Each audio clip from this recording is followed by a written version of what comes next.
Bismillahirrahmanirrahim. Assalamualaikum warahmatullahi ta'ala wabarakatuh. Alhamdulillahirabbil alamin wa sallallahu ala sayyidina Muhammadin wa ala alihi wa sahbihi wasallam. Amma ba'du. Hari ini adalah pelimpahan berkas perkaranya Roy Suryo dan kawan-kawan ini kepada kejaksaan kalau tidak salah ya. Cuman saya tidak terlalu mengerti teknisnya bagaimana ini kok ada pemanggilan atas saksi ahli yang meringankan begitu. Ini kan bukan persidangan ya, belum sampai menuju persidangan. Berarti ini kalau betul-betul serius dilakukan begitu, ini adalah pertimbangan bagi kepolisian atas penetapan status tersangka bagi Roy Suryo dan kawan-kawan. Nah, yang mana pada akhirnya di sini akan dihadirkan beberapa ahli yang mana bukan orang-orang sembarangan begitu ya, profesor-profesor ini yang dihadirkan. Tapi yang menjadi janggal di dalam pertanyaan saya, kenapa pemanggilan ahli-ahli ini tidak dilakukan sebelum kepolisian itu menetapkan Roy Suryo dan kawan-kawan sebagai tersangka? Karena seharusnya sebelum ditetapkan jadi tersangka kan dipanggil dulu tuh. Jadi jangan sepihak. Yang mana pada akhirnya kan terlihat sama kita tatkala RRT itu dijadikan tersangka, ahli-ahli yang dipanggil oleh kepolisian itu adalah ahli-ahli yang pola pikirnya pola pikir termul, sudah terpapar virus termulisme. Nah, juga paradoks ya. Kenapa paradoks? Karena RRT ini, ketiga orang ini ya, Roy Suryo, kemudian Dr. Tifa dan Pak Rismon, itu pun adalah ahli di dalam bidangnya masing-masing. Jadi ini kok ahli jadi tersangka tetapi membawa ahli untuk didengarkan pendapatnya.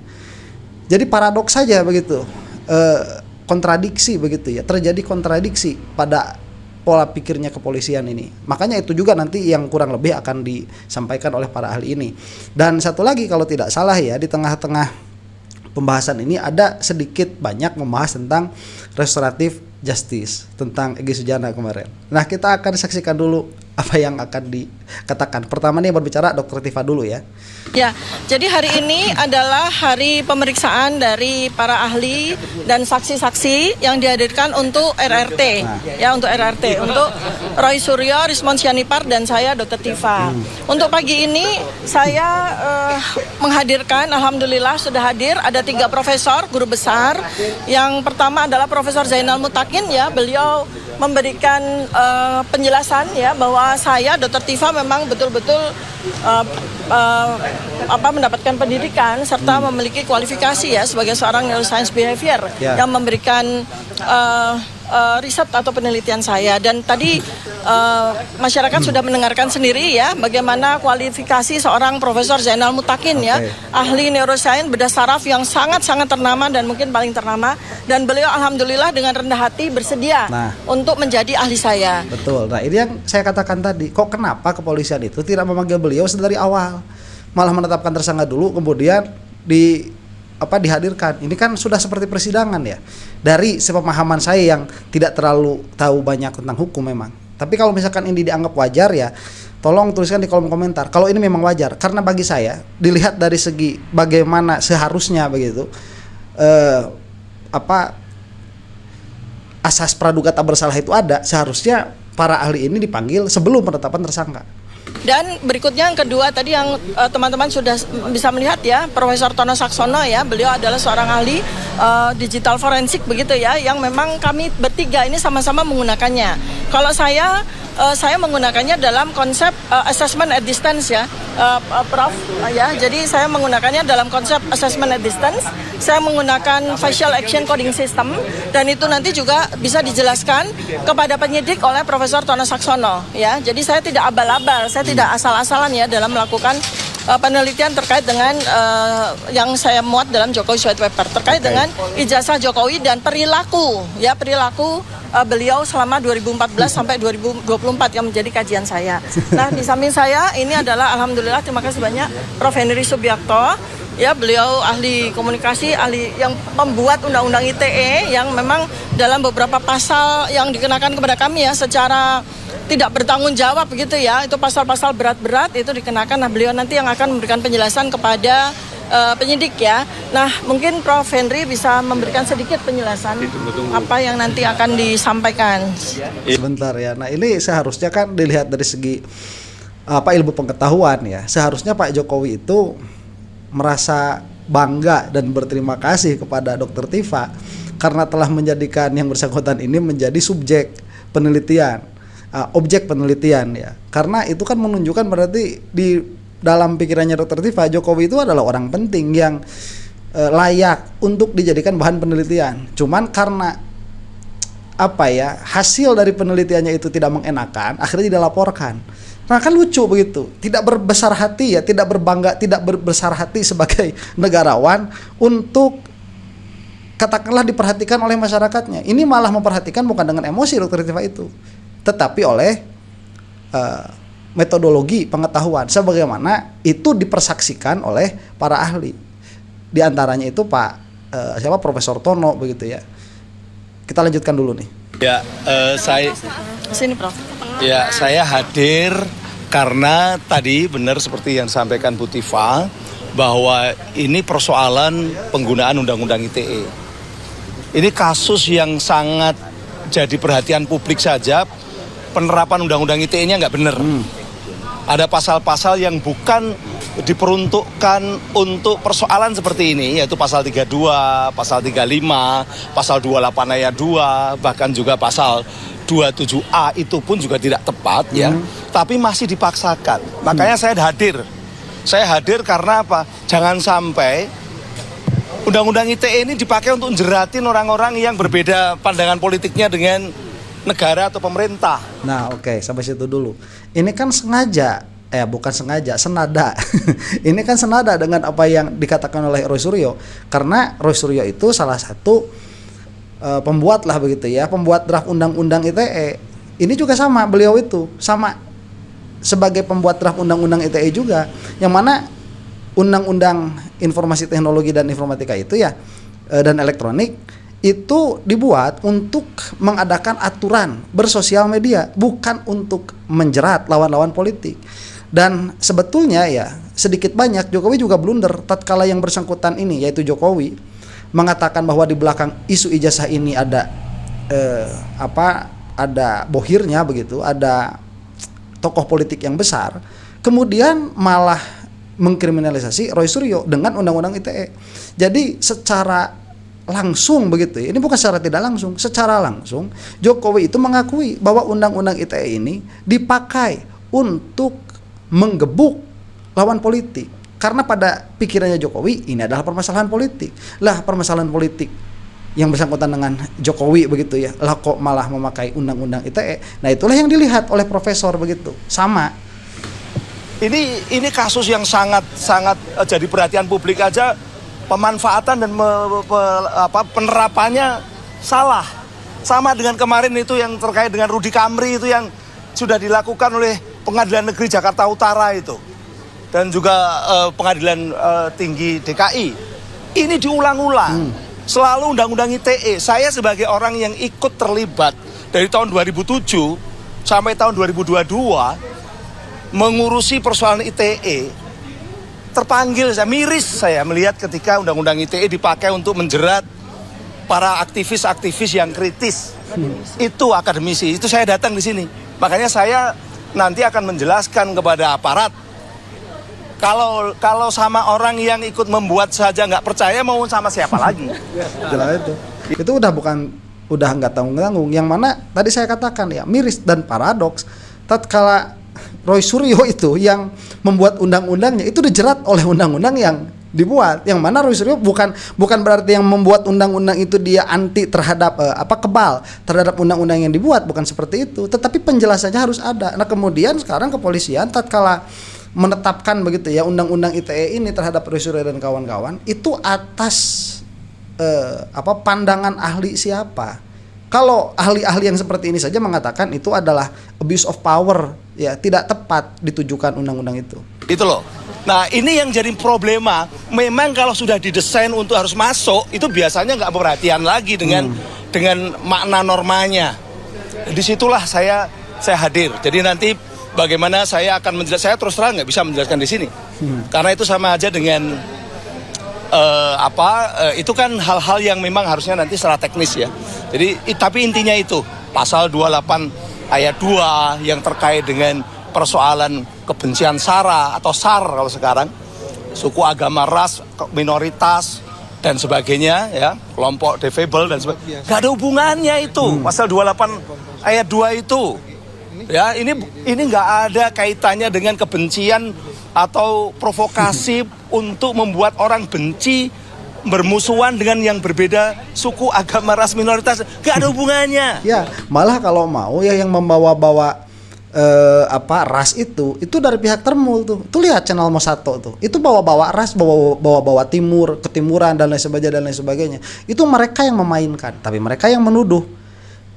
Kan pada akhirnya begini, Roy Suryo dan kawan-kawan ini memiliki penelitian yang mana hasil dari penelitian itu adalah ijazah Jokowi palsu, berapa persen pun itulah ya. Itu adalah hasil penelitiannya. Yang mana dari hasil penelitian itu masyarakat banyak menerima apa yang dilakukan oleh Roy Suryo dan kawan-kawan. Yang mana pada akhirnya tatkala masyarakat itu punya sentimen negatif kepada Jokowi atau misalkan Jokowi itu elektabilitasnya menjadi menurun, itu bukan atas provokasinya Roy Suryo dan kawan-kawan, tetapi itu adalah konsekuensi dari apa yang diteliti. Nah, seharusnya kalau Jokowi mau melawan, kan lawan dengan penelitian juga begitu. Cuman kan permasalahannya begini sekarang, Jokowi itu sudah overreacting dan salah di dalam mereaksi permasalahan yang tertuju kepada Jokowi, yang mana pada akhirnya begitu ya, di dalam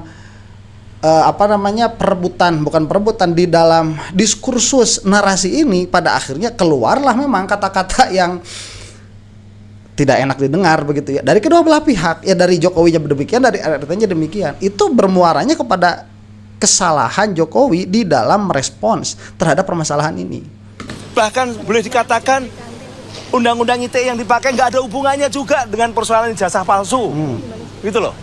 Itu yang ingin saya sampaikan. Makanya saya akan menggarisbawahi tentang penerapan yang salah, termasuk pasal 32, pasal 35 apalagi, dan juga pasal 28 ayat 2. Okay. Kalau mungkin untuk pasal 27A itu debatable, tapi nanti akan kami tunjukkan juga beberapa kesalahan-kesalahannya. Kira-kira itu, terima kasih. Roy Suryo berarti nggak datang hari ini ya? Ada. Roy Suryo? Ada. Ini Rismon. Tiga saksi itu, tiga ahli yang dibawa itu untuk keseluruhan tiga-tiganya atau satu orang dan tiga saksi? Karena saya terkait dengan undang-undang, tentu saja undang-undangannya mengenai mereka ya tidak hanya untuk mereka, untuk seluruh Indonesia. Sementara itulah kepentingan dari orang-orang yang mengerti hukum, terutama akademisi begitu ya. Itu salah satunya adalah untuk memberikan kecerdasan terhadap warga negara yang memang dianggap cakap hukum. Jadi itu adalah perbuatan yang dilindungi oleh undang-undang, dan secara citizenship begitu, kewarganegaraan itu adalah tindakan yang mulia. Sebaliknya apa yang dilakukan oleh kepolisian itu adalah tindakan yang tidak menghargai pengetahuan, karena mereka itu membuat keputusan saja bahwa Roy Suryo itu atas penelitian kami adalah tersangka, kata kepolisian itu, tetapi mereka tidak menjelaskan hal itu kepada publik. Nah, itu adalah pengkhianatan terhadap pengetahuan. Terlebih ya kasus yang sedang terjadi sekarang ini melibatkan para ahli ya, para saintis begitu. Kita lanjutkan. Lanjutkan ya, khusus topik restoratif justice atau mekanisme restoratif justice sesuai dengan aturan yang baru. Jadi kita tidak melompat-lompat untuk hal ini. Masalah siapa yang melakukan itu saya no comment. Oke. Nah, ini berarti akan membahas bagaimana proses restoratif justice. Yang mana ini kemarin kan katanya Damai Hari Lubis dan Egy Sujana itu di SP3 kan atas landasan restoratif justice. Nah, apakah prosesnya? Jadi beliau tidak mau mengatakan siapa yang menginisiasi dan lain sebagainya, tidak. Tetapi ini apakah prosesnya itu sudah sesuai dengan undang-undang atau belum? Saya menjelaskan tentang aturan. Selamat datang Prof. Jenal. Selamat datang. Tadi Prof. Tono sudah menjelaskan. Apa sebentar ya Prof ya? Oke. Aturan yang terbaru tentang restoratif justice dijelaskan dalam Surat Edaran Mahkamah Agung nomor 1 tahun 2026 yang dikeluarkan tanggal 2 Januari 2026, berarti kurang lebih baru berusia 2 minggu. Dikeluarkan satu pedoman cara melaksanakan mekanisme restoratif justice. Oke, ini menarik. Artinya secara umum dijelaskan di situ ada 2 tingkatan. Restoratif justice itu pada tingkat penyidikan dan tingkat penuntutan. Nah, kalau kita hubungkan dengan yang ada sekarang di kasus ijazah palsu ini, masih dalam tingkat penyidikan ini. Oke. Yang tadi dijelaskan oleh Profesor Refli Harun, sudah dilimpahkan memang ke kejaksaan, tapi masih kemungkinan bolak-baliknya itu masih besar banget. Masih besar sekali gitu loh. Nah, untuk itu, jika menurut atau mengikuti surat edaran Mahkamah Agung nomor 1 tahun 2026, itu ada prosedurnya, tidak bisa diselesaikan 1-2 hari. Nah, itu prosedurnya agak bukan panjang, tapi menuruti apa yang ada. Yang jelas, pertama adalah harus ada izin dari Ketua Pengadilan Negeri. oke. Dan Ketua Pengadilan Negeri itu diberikan waktu 3 hari. Jadi artinya dari poin 1 aja tidak mungkin 1 atau 2 hari bisa menyelesaikan komponen restoratif justice itu. Sebentar, dan kita mengetahui kemarin ya bahwa yang ditodong sama Jokowi langsung itu kepolisian. Itu dari perkataannya Egy Sujana kita mengetahui. Sedangkan di sini harus ada harus ada izin begitu ya, atau apalah ACC lah, dari siapa? Dari Pengadilan Negeri. Yang mana apakah itu ada? Sepertinya tidak ya, karena harus memerlukan proses waktu yang agak lama tuh. Sepertinya tidak. Cuma tidak tahu kalau memang ada. Dan apabila tidak ada, berarti ya secara hukum status tersangkanya Egy Sujana itu tetap demikian adanya, dan keberangkatan yang bersangkutan ke Malaysia itu kabur berarti. Dan Jokowi itu bukan menyuruh untuk restoratif justice, tapi nyuruh Egy Sujana buat kabur. Dengan apa? Dengan tidak melaksanakan proses-proses yang harus dilaksanakan untuk menetapkan restoratif justice. Dari yang ini baru 1 poin ya. Kemudian syarat-syaratnya adalah harus ada perjanjian yang terbuka. Poin-poinnya apa yang dipenuhi? Karena ini sudah menyangkut masalah bukan hanya 2 pihak saja, termasuk jurnalis, termasuk bangsa Ya. dan netizen dan semua rakyat Indonesia. Oleh sebab itulah dibutuhkan keterbukaan dalam poin-poin yang apa di restoratif justice kan itu. Ya, itu kan harus ada keterbukaan. Dalam hal perdamaian, kita katakan demikian, Egy Sujana dengan Jokowi itu jangankan keterbukaan, siapa yang menginisiasinya saja itu tanda tanya sampai saat ini. Sampai Egy Sujananya pergi ke Malaysia yang entah naik mobil mewah atau tidak ya, itu AI atau bukan saya tidak tahu sampai saat ini. Cuman sampai saat ini itu transparansinya tidak ada. Padahal betul yang dikatakan tadi bahwa Roy Suryo dan kawan-kawan itu sebetulnya adalah perwakilan kita yang memang mempertanyakan ijazahnya Jokowi, yang mempertanyakan kenapa Jokowi itu di dalam merespons tuduhan yang sampai kepada yang bersangkutan, yang sangat mudah sekali untuk membuktikannya, malah mencari jalan yang belibet. Dan banyak kebohongan di belakangnya, apalagi yang ditunjukkan oleh para termul itu. Ini kan sebetulnya betul adalah permasalahan bangsa sebetulnya, bukan permasalahan pribadi. Sehingga tatkala, bukan hanya permasalahan pribadi ya, tetapi tatkala mereka itu mengadakan restoratif justice, yang mana tadi seharusnya ada perjanjian di antara kedua belah pihak, yang mana tatkala ini menjadi perhatian publik harusnya juga transparan, itu tidak ada sama sekali. Berarti sekali lagi ini disuruh kabur, dan ini sudah dilihat oleh beberapa pengamat begitu ya, ahli politik. Egy Sujana harus hati-hati dari sikapnya Jokowi ini, karena tadi ini ternyata belum selesai kan SP3, tapi tidak ditempuh dengan jalan yang benar. Pada akhirnya ini bisa backfire, bisa senjata makan tuan begitu, bisa berbalik arah ya, keuntungannya bisa berbalik arah ini. Ya, saya tidak mengada-ada, tapi kita refer saja. Lihat saja surat edaran Mahkamah Agung nomor 1 tahun 2026. Bayangkan nomor 1 aja. Berarti itu yang dikeluarkan Mahkamah Agung tahun 2026. Nah, itulah diantaranya proses daripada restoratif justice itu. Masalah siapa yang melakukan, mereka melakukan, kami dari RRT dan kuasa hukumnya atau penasihat hukumnya tidak melarang kan gitu, Bro. Ya. Ya, masing-masing aja. Cuman yang mau saya sampaikan adalah mari semua stakeholder penegak hukum, dalam hal ini penyidik, kejaksaan, bahkan hakim nanti, bahkan sudah ada aturan dari Ketua Mahkamah Agung, itu kita harus nuniti. Kita harus ikuti. Kalau di awal tahun ini aja kita break the law, tentang hal itu saya kira nggak benar. Nah itu ya, jadi permasalahannya bukan siapa yang menginisiasi kemudian Egy Sujana berubah sikap, itu mah hak pribadi dia, ya silahkan. Tapi tatkala ini menjadi permasalahan hukum dan kita sudah rindu sebetulnya dengan penegakan hukum yang proper ya, yang memang betul-betul menegakkan hukum, terjadi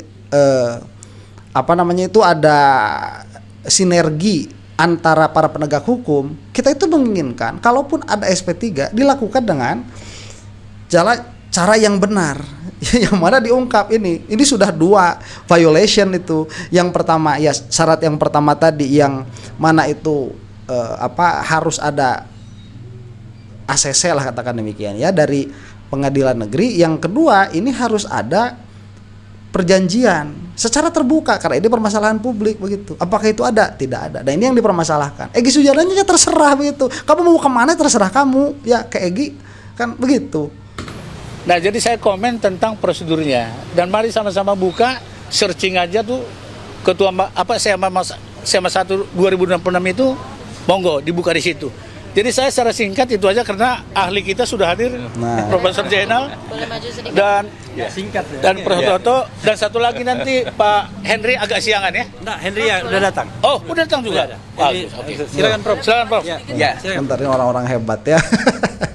Kita ini harus angkat topi kepada orang-orang yang menjadi profesor ya. Baik terpulus sekalipun, kita harus angkat topi dalam pengertian bahwa mereka itu sudah menempuh pendidikan yang sangat sulit, sangat jauh begitu ya, sampai bisa menjadi guru besar. Itu adalah sebuah kehormatan. Apalagi kalau gelar profesornya itu memang dipakai untuk berkhidmat kepada bangsa begitu, untuk mencerdaskan bangsa. Ini patut kita syukuri. Oke, terima kasih. Ya, jadi kenapa saya hadir di sini? Nama saya Zainal Mutakin. Saya sejak lulus dokter tahun 83 sampai sekarang ini pekerjaan saya itu mendalami dan mengajarkan yang namanya ilmu tentang otak dan saraf. Ya. Jadi selama hampir 40 tahun saya bergelut di bidang neuroscience. Oke. Dan sampai saat ini pun sebagai seorang akademisi, sehari-hari pekerjaan saya mengajarkan ilmu itu kepada anak didik, baik itu anak didik mahasiswa kedokteran S1, S2 sampai spesialis. Ya, semua saya berkecimpung di situ. Jadi apa yang saya lihat terkait dengan masalah yang dihadapi oleh Dr. Tifa itu terkait dengan tulisan yang dia buat, analisa ekspresi wajah ya pada seseorang yang kebetulan itu mantan presiden kita. Jadi apa yang saya lihat di situ bahwa semua yang ditulis di situ itu berbasis dari ilmu yang kita sebut neuroscience yang diaplikasikan dalam bentuk turunannya yaitu ilmu tentang perilaku, neurobehavior. Ya. Jadi disebutkan di situ banyak sekali peran organ-organ tertentu di otak. Di dalam otak itu ada pusat motorik, pusat sensorik, ada lagi bagian otak yang betul-betul menjadi pusat perilaku kita, yang kita sebut sebagai limbic system. Di situ ada bagian terpenting dari sistem ini yang namanya amigdala dan hipokampus, yang nantinya itu fungsinya adalah untuk mengatur dan mengelola memori, ya, sepanjang hidup. Jadi dalam memori kita sehari-hari itu ada yang kita sebut memori autobiografis. Jadi perjalanan hidup saya atau siapapun sejak mulai dari lahir, anak-anak, pendidikan SD, SMP, SMA, mahasiswa, semua itu seolah-olah terekam dengan detail. Dan memori itu kalau di otak ada derajatnya, tingkatannya, ada memori primer, sekunder, sama tersier. Yang autobiografis ini ada dalam kelompok yang namanya memori tersier. Seperti misalnya nama saya, nama kita, rumah kita, istri kita, anak-anak kita, sekolah kita, itu tidak akan pernah bisa hilang dari ingatan kecuali kita cedera otak, ngalami amnesia. Bingo. Luar biasa. Ini senangnya kita dengar orang yang ahli di dalam ilmu begitu ya. Sedangkan Jokowi kayak amnesia begitu ya, ketemu sama teman-temannya. ketemu sama teman-temannya sikapnya aneh, dipinta ijazah macam-macam, terlepas begitu ya. Mungkin Jokowi itu lulusan UGM tapi ternyata gegar otak. Saya harus kata-kata tepuk tangan, hands up begitu. Ini yang saya dengar, yang kita asik, karena penelitian Dr. Tifa itu memang betul-betul penelitian berdasarkan pengetahuan, dan itu diakui oleh Profesor Zainal Muttaqin ini, dan itu juga harus kita lihat sebagai hasil pengetahuan begitu. Ya, kenapa ini mana ahli dari Polda Metro, tampilkan dong seperti ini. Kalau memang ahli kan nggak apa-apa begitu ya. Ini juga ahli punya pandangan yang berbeda kan nggak apa-apa. Cuman tampilkan apakah akan sehebat ini di dalam menjelaskan begitu. Ya gimana ya? Hebat. Tapi detail dari informasi itu akan mudah terungkap dalam bentuk suatu narasi yang runtut, ya, yang tidak ada jeda, dan itu pasti akan bisa dibedakan kalau di dalam autobiografi itu ada adisi, ada tambahan di sana sini. Tidak mungkin ya, Pak? Ya, itu tambahan di sana sini akan membuat dalam narasi akan beda nanti, dan itu juga akan bisa dilihat dalam perubahan ekspresi wajah seseorang yang menurut yang tulisan Dr. Tifa itu disampaikan dalam istilah mikroekspresi. Mikroekspresi itu akan terjadi, ya, apakah yang disampaikan itu nyata atau itu suatu kebohongan, bisa dilihat dan bisa dianalisa bahwa itu tambahan informasinya sebetulnya tidak ada di situ, itu dari sisi keilmuan. Jadi kalau ngarang-ngarang begitu ya, dulu gimana, itu ada jeda di dalam menjelaskan, kemudian ada kerut di dalam wajah, itu bisa katakanlah identifikasi begitu ya, dan itu bisa dipelajari, dan itu ada sainsnya, ada ilmunya. Lah kok kenapa orang itu sedang meneliti suatu objek yang kebetulan adalah mantan Presiden Republik Indonesia, dan hasil dari penelitian itu tidak menyenangkan yang bersangkutan, orang yang menelitinya di penjara. Makanya orang-orang hebat ini tidak mau terima begitu ya. Loh kok seperti ini sih negara Indonesia? Ya, sebetulnya bukan negara Indonesianya sih, Jokowinya sebetulnya. Yang lain-lain biasa aja tuh dari dulu tuh. Ya.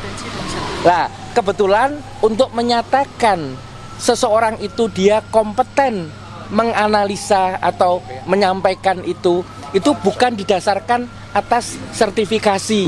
Saya tidak punya sertifikat sebagai seorang neuroscience, tapi dari karya-karya saya, dari tulisan saya, kita bisa buka Google Scholar misalkan, semua akan tidak bisa dipisahkan dari ilmu neuroscience itu. Tuh, dengerin Budi, tuh Polda Metro, dengerin itu. Ya, itu keterangan ahli tidak bisa diabaikan. Ya, termasuk Dr. Tifa. Jadi tidak ada ketentuan bahwa untuk menganalisa ilmu ini seseorang itu harus punya sertifikat, nggak ada. Tapi kompetensi, dan kompetensi dilihat dari riwayat sebelumnya. Sebagai seorang dokter, Dr. Tifa mendalami, pasti semua dokter itu ilmu dasar tentang otak dan saraf. Oke, saya selesaikan sampai di situ karena waktunya sudah habis. Jadi dengar ya Budi Polda Metro, bahwa Anda itu hanya mendengar satu pihak saja tatkala mengatakan Nur Surya dan kawan-kawan tidak memiliki sertifikat untuk peneliti. Nggak harus, lawang mereka itu lulus dokter juga sudah melakukan penelitian kok, paper-paper mereka itu. Apalagi kalau setelahnya itu aktif di dalam bidang akademik yang bersangkutan. Jadi sampai sini banyak sekali informasi yang kita dapatkan ya, yang mana seharusnya berpikirlah ya kepolisian itu, kalian itu bukan budaknya Jokowi, bukan. Kalian itu aparat penegak hukum, garda paling depan. Makanya harus yang cerdas orangnya di situ, harus yang adil, tidak boleh berkhianat dan lain sebagainya. Dan dari sini kita melihat Jokowi itu masih bermain di dalam permasalahan yang katanya politik ini.